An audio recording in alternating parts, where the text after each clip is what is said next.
அனைவருக்கும் வணக்கம். இந்த வீடியோவில் நம்ம என்ன பார்க்க போகிறோம் அப்படின்னா, குரூப் 4க்கு ஸ்டடி பிளான் கண்டிப்பாக எல்லாருமே ஏதோ ஒரு ஸ்டடி பிளானை ஃபாலோ பண்ணிட்டு தான் இருப்பீங்க கண்டிப்பாக. நிறைய பேர் ஒரு 100 டேஸ் பிளான், அப்புறம் வந்து ஒரு 120, அதாவது 100 நாள் பிளான், அப்புறம் 120 நாள் பிளானு, இல்லாட்டி ஒரு 75 நாள் பிளான்னு ஏதோ ஒரு கவுண்ட் ஒன்று வச்சுக்கிட்டு அது ஒரு பிளானாக வந்து ஸ்டடி பிளானாக கண்டினியூ பண்ணிகிட்டு இருப்பீங்க. அப்போது எல்லாருக்குமே அந்த ஸ்டடி பிளான் அப்படிங்கிறது மாறுபடும். எல்லாருமே ஒரே ஸ்டடி பிளானை கண்டிப்பாக ஃபாலோ பண்ண முடியாது. ஒவ்வொருத்தங்களும் அவங்களுக்கு ஏற்ற சூழ்நிலையை பொறுத்து தான் அந்த ஸ்டடி பிளான் அவங்க முடிவு பண்ண முடியும். சரிங்களா? ஏன் அப்படின்னா வேலைக்கு போயிட்டு படிக்கிறவங்க இருக்காங்க, ஹவுஸ் ஒய்ஃபாக இருந்துட்டு படிக்கிறவங்க இருக்காங்க, ஃபுல் டைமாக படிக்கிறவங்க இருக்காங்க. அப்போ அவங்கவுங்களுக்கு ஏற்ற மாதிரி கரெக்டான ஒரு பிளானை அவங்க தான் கரெக்டான ஒரு பிளானை கொண்டு வந்திருக்கணும். ஓகேவா? அப்போ ஸ்டடி பிளான் எப்படி இருக்கணும் அப்படிங்கிறதுக்கான நீங்கள் தம்ப்நெயில பார்த்துருப்பீங்க. ஸ்டடி பிளான் எப்படி இருக்கணும் இதை செக் பண்ணிக்கோங்க அப்படின்னு சொல்லியிருப்பேன். ஸ்டடி பிளான் எப்படி இருக்கணும் அப்படின்னா, எப்படி வேணாலும் உங்களுடைய சூழ்நிலைக்கு ஏற்றவாறு நீங்கள் அது ஒரு பிளானாக நீங்கள் போட்டுக்கலாம். அதில் எந்தவித மாற்று கருத்துமே கிடையாது.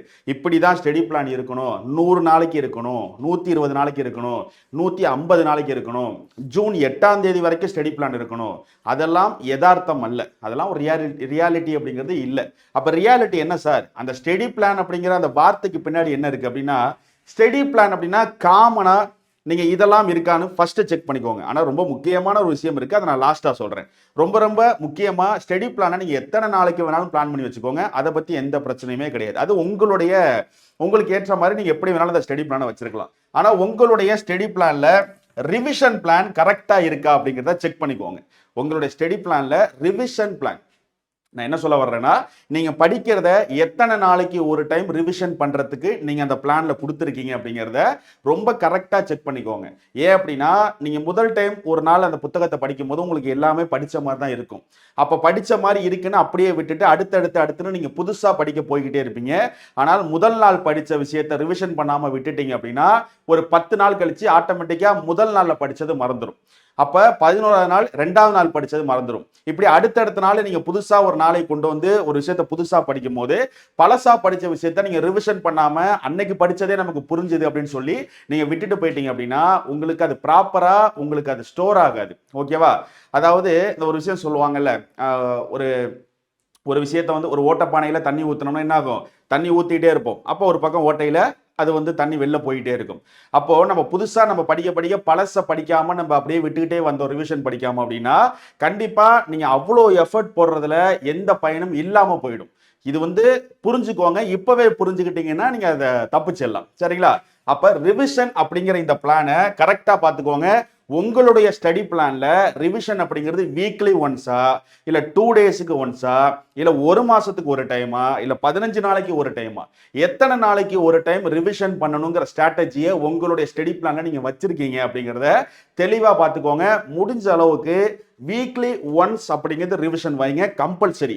அதை விட தாண்டி ஒரு 3 நாளைக்கு ஒரு டைம் கூட தயவு செஞ்சு ரிவிஷன் வச்சுக்கோங்க. எந்த அளவுக்கு நீங்க படிச்சதை திரும்ப ஒரு டைம் படிக்கிறீங்களோ அப்பதான் அது உங்களுக்கு ஸ்டோர் ஆகும். உங்களால அதை புரிஞ்சுக்க முடியும். ஓகேவா? அப்ப உங்களோட ஸ்டடி பிளான்ல ரிவிஷன் பிளான் அப்படிங்கிறது கரெக்டா இருக்கான்னு செக் பண்ணிக்கோங்க. Second, daily maths. உங்களுடைய ஸ்டடி பிளான்ல மேக்ஸ் அப்படிங்கிற அந்த விஷயத்துக்கு எவ்வளோ டைம் கொடுக்குறீங்க அப்படிங்கிறத தாண்டி டெய்லியும் அந்த மேக்ஸ் அப்படிங்கிற அந்த விஷயம் உங்க ஷெடியூல்ல மினிமம் 1 hour அல்லது 2 hours அதுக்கான டைம் ஸ்பெண்ட் பண்ற மாதிரி உங்க பிளான்ல இருக்கணும். இதுல எந்தவித மாற்று கருத்துமே கிடையாது. எனக்கு மேக்ஸ் வரும் சார், எனக்கு மேக்ஸ் வராது சார், எனக்கு மேக்ஸ் பிடிக்கும் சார், என்ன வேணாலும் சொல்லிட்டு போங்க. 25 கொஸ்டின் மேக்ஸ் இருக்கும். அதை யாராலையுமே தவிர்க்க முடியாது. 25க்கு மினிமம் நீங்க 23 கொஸ்டினாவது அடிக்கணும். அதை விட குறைஞ்சா 21வது நீங்க அடிச்சே ஆகணும்.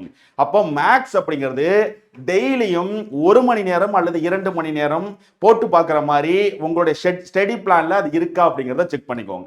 ரொம்ப முக்கியமானது. அதுவும் மேக்ஸ் அப்படிங்கிறது school book plus previous year question. இந்த 2 விஷயத்தை நல்லா படிச்சிட்டிங்கனாலே மேக்ஸ் முடிஞ்சு போச்சு. 6 to 10 இருக்கக்கூடிய ஸ்கூல் புக்கு, சரிங்களா? அதையும் தாண்டி அதுக்கப்புறம் ப்ரீவியஸ் இயர் கொஸ்டின்ல என்ன இருக்கோ அதை படிச்சீங்கன்னா போதுமானது. சரிங்களா? அப்போ மேக்ஸுக்கு டெய்லி மேக்ஸ் உங்களுக்கு இருக்காங்கிறத செக் பண்ணிக்கோங்க. அதுக்கப்புறம் வீக்லி 1 ஃபுல் டெஸ்ட் ஒன்று போட்டுக்கோங்க.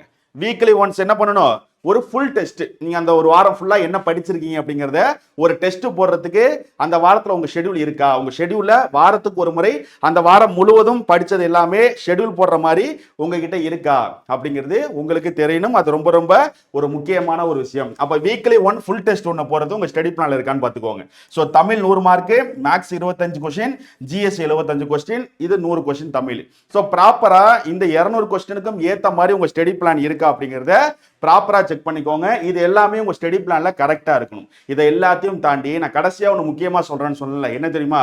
நீங்க வாரத்துக்கு ஒரு டைம் படிச்சாலும் சரி, இல்ல ரிவிஷன் பிளான் கரெக்டா இருந்தாலும் சரி, டெய்லி மேக்ஸ் பார்த்தாலும் சரி, இது எல்லாமே இருந்தாலும் இதை எல்லாத்தையுமே என்னங்கிற கண்டென்ட்டே புரியாம நீங்க மனப்பாடம் பண்ணி படிச்சீங்கன்னா இனிமேல் அது ரொம்ப ரொம்ப ரொம்ப கஷ்டமான ஒரு விஷயம். ஓகேவா? அப்ப என்ன பண்ணணும்? ஏன்னா ஒரு 6-7 வருஷத்துக்கு முன்னாடி கேட்ட கொஸ்டின்ல தான் புக்ல இருக்கிற கொஸ்டினை அப்படியே எடுத்து வச்சுட்டு இருந்தாங்க. ஆனா இப்ப இருக்கிற கொஸ்டின்ஸ் எல்லாம் எடுத்து பாத்தீங்கன்னா ஸ்கூல் புக்கை தாண்டி அவுட் சோர்ஸை மிங்கிள் பண்ணி தான் கொஸ்டின் கேட்கறாங்க. ரொம்ப ரொம்ப ஸ்டாண்டர்டா கொஸ்டின் இருக்கு. அவாய்டே உங்களால பண்ண முடியாது. இன்னைக்கு இருக்கிற காம்படிஷன்ல இருந்து நீங்க கண்டிப்பா கிளியர் பண்ணி வரணும் வெளியில அப்படின்னா தயவு செஞ்சு புரிஞ்சுக்கிட்டு படிங்க. கண்டென்ட் புரியாம படிக்காதீங்க. புரியலன்னா யாருக்கிட்டையாவது டவுட் கேளுங்க. அதை கேட்டு அது என்னன்னு தெரிஞ்சதுக்கு அப்புறம் படிங்க. புரிஞ்சுக்கிட்டு படிக்கிறதுல என்ன மிகப்பெரிய பயன் இருக்குங்கிறத சொல்றேன். புரிஞ்சுக்கிட்டு படிச்சீங்க அப்படின்னா நீங்க நிறைய டைம் ரிவிஷன் பண்ண வேண்டிய அவசியம் கிடையாது. நீங்க ரிவிஷன் அப்படிங்கிறத வெறும் ஒரு 3 நாள் டைம் படிச்சாலே நீங்க புரிஞ்சுக்கிட்டு படிச்சீங்கன்னா ரிவிஷன் போதுமானது. அவ்வளவுதான், முடிஞ்சு போச்சு. அப்ப அதிக டைமும் ரிவிஷன் தேவைப்படாது. நீங்க புரிஞ்சுக்கிட்டு படிச்சீங்கன்னா இன்னைக்கு இருக்கக்கூடிய கொஸ்டின்ஸ்லாம் நீங்க அட்டன் பண்ணணும்னா கண்டிப்பா புரிஞ்சுக்கிட்டு தான் படிக்கணும். எவ்வளவு பெரிய ஸ்டடி பிளானா இருந்தாலும் அதுல இருக்கக்கூடிய கண்டென்ட்டை மனப்பாடம் பண்ணி அது என்னன்னே புரியாம நீங்க ஒரு குருட்டு மனப்பாடம் பண்ணினீங்கன்னா அது ரொம்ப ரொம்ப கஷ்டமான விஷயமா போயிடும். தயவு செஞ்சு அதை பண்ணாதீங்க. இன்னைக்கு உள்ள காலகட்டத்துக்கு நம்மளுடைய வாழ்க்கையில உங்க வாழ்க்கை முழுவதும் தேவைப்படக்கூடிய உங்க வாழ்க்கையை வாழ்வதற்கான ஒரு முழுவதும் உங்க காலகட்டத்தில் வரப்போறது இந்த வேலை. அப்ப இந்த வேலைக்காக இந்த கல்வியை நீங்கள் படிக்கும் போது உங்க வாழ்க்கையிலே இதான் ஃபுல்லா வரப்போகுதுன்னா அப்ப இதுக்காக தயவு செஞ்சு மனப்பாடம் பண்ணி படிக்காதீங்க. புரிஞ்சுக்கிட்டு படிங்க. ஏன்னா உங்க லைஃப்ல இது ரொம்ப ரொம்ப முக்கியமான ஒரு கட்டம். உங்க லைஃபே இதை நம்பி தான் இருக்கு. அப்படிங்கும் போது இதை தயவு செஞ்சு மனப்பாடம் பண்ணாதீங்க. புரிஞ்சுக்கிட்டு படிங்க. நான் ஏன் சொல்றேன்னா புரிஞ்சுக்கிட்டு தான் படிக்கணுமா அப்படி கேட்டா நான் அப்படி சொல்லல. அப்படி படிச்சாதான் இன்னைக்கு இருக்கிற காலகட்டத்தில் உங்களால எக்ஸாம்ஸை ஃபேஸ் பண்ண முடியும். இந்த காம்படிஷன்ல உங்களால தாக்கு பிடிக்க முடியும். அந்த அளவுக்கு ரொம்ப கஷ்டமான கொஸ்டின்ஸ்லாம் இப்ப கேட்க ஆரம்பிச்சிட்டாங்க. சரிங்களா? அப்ப தயவு செஞ்சு உங்க ஸ்டடி பிளான் எப்படி இருந்தாலும் இது எல்லாத்தையும் தாண்டி புரிஞ்சுக்கிட்டு படிங்க. மனப்பாடம் பண்ணாதீங்க. அது ரொம்ப ரொம்ப முக்கியம். அது உங்க வாழ்க்கையில இன்னும் அதிகமா உங்களை ஒரு உயரத்துக்கு கொண்டு போய் உட்கார வைக்கும். நீங்க புரிஞ்சுக்கிட்டு படிச்சதை 4 பேருக்கு சொல்லி கொடுங்க. ரிவிஷன் அப்படிங்கிறதுலாம் 10-15 டைம்லாம் பண்ணவே தேவையில்ல. நீங்க புரிஞ்சுக்கிட்டு படிச்சீங்கன்னா 2-3 டைம் ரிவிஷன் பண்ணாலே அது உங்களுக்கு போதுமானது. சரிங்களா? அப்ப இது எல்லாம் உங்க ஸ்டடி பிளான்ல இருக்கா அப்படிங்கிறத செக் பண்ணிக்கோங்க. ஸோ நல்லபடியா படிச்சு நீங்க கிளியர் பண்றதுக்கு என்னுடைய வாழ்த்துக்கள். நன்றி.